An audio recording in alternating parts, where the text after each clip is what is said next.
So this is the WaveShare RoArm-M2-S.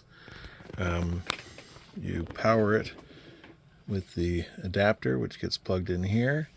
You can turn it on with this switch, and you'll see that it will actually connect and give you information.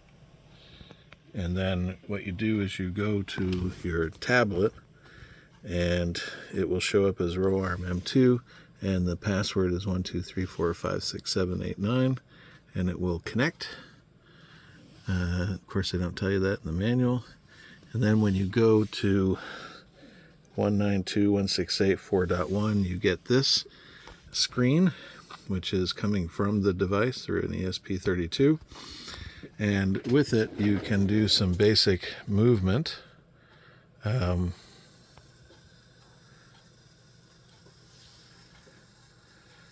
And just give it some room, and then if you hit init, it will very quickly come back and correct itself. And init.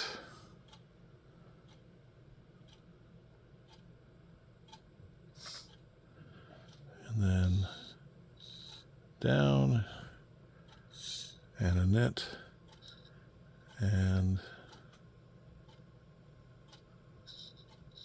there's a gripper here. If you hold it, it will open up the gripper.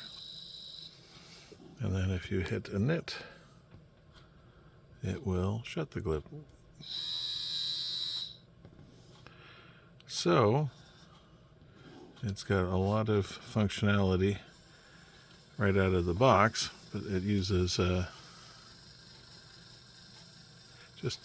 is strong. It's got metal servos. So anyway, I just wanted to show you it working from the web page. The next step is to connect it with a USB, and you connect it to there's two connections. It's the left connection, which is hard to see, but it's there. There it is, two USB-Cs, and the left one is for ESP programming. So that will get it up and running very quickly, which is kind of cool. And so we're looking forward to playing with this in Python and getting it to work.